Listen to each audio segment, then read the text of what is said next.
and welcome to Tech Magnifier. Today we have Lava Iris 406Q. Lava launched this device at just Rs 7,000. It comes with 1.2 GHz quad-core Snapdragon processor, which is coupled with 1 GB RAM. It sounds really great with this high-end specification and this price point. Iris 406Q sports VGA front-facing camera and a 5 megapixel rear camera with LED flash. Talking about the build quality, it comes with glossy body and strong build.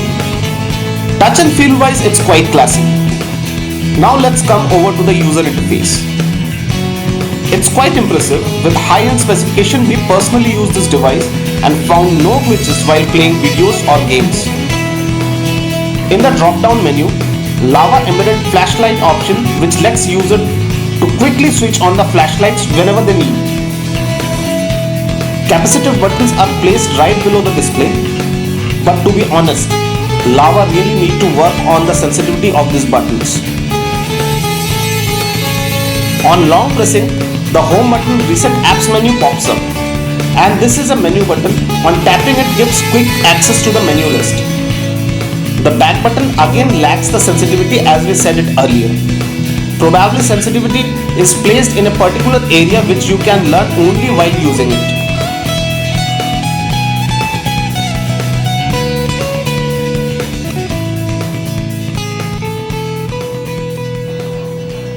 Now let's check the version of OS it runs in this device. It runs on 4.3 Jelly Bean. Lava earlier promised to upgrade to the version of 4.4 through FOTA.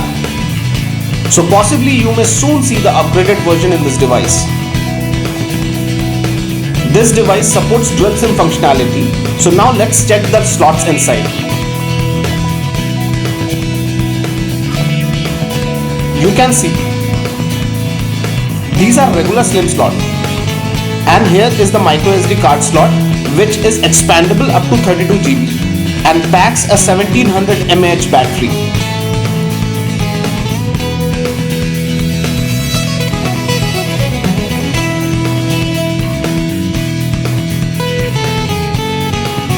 Coming back to the interface, you can add the widgets here.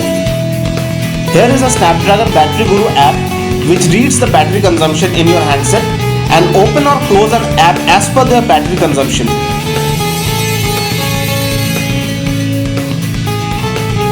Talking about the display quality of this device, it is not at all impressive.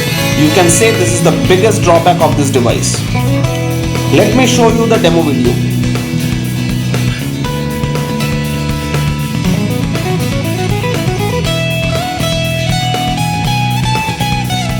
It lacks clarity, but the sound quality is good.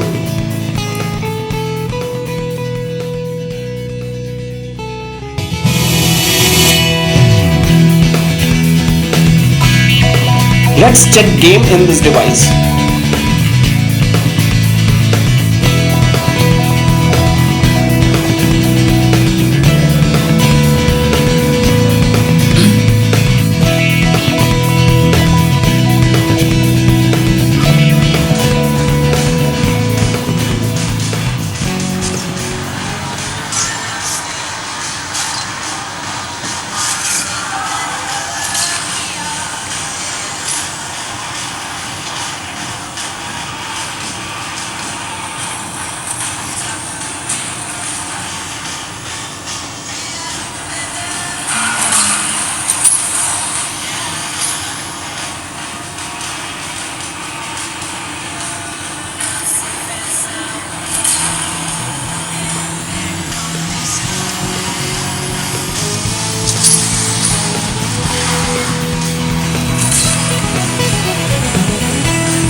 As you can see, no glitches, no hangs, nothing as such. So looking into the multitasking and gaming perspective, Lava 406Q is quite decent.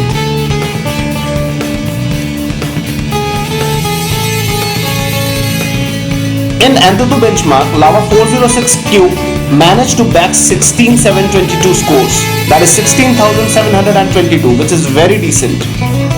Let's check the Ninamark score, and here it is 58.5 FPS, which is also impressive.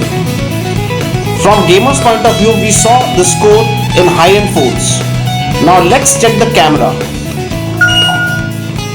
You can see the camera interface here, but the camera quality is poor. To take smooth image, you have to keep your hand steady. It lacks the clarity, color composition and even texture.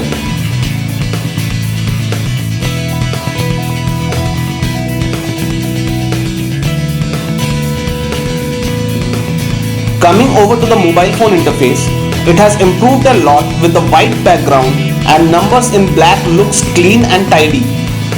Next is the messaging interface, which almost like stock Android only.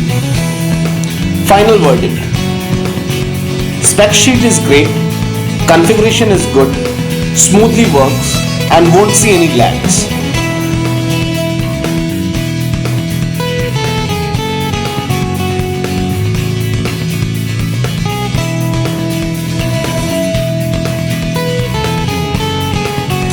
So still being the budget phone, you can smoothly use the phone, but the display quality is not that good and camera is not promising.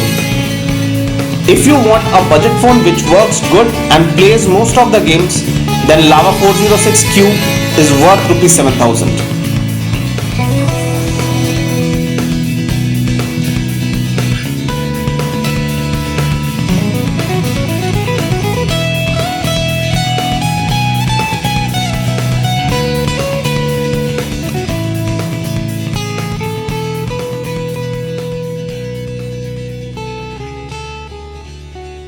For latest news and reviews of gadgets and games, visit www.techmagnifier.com.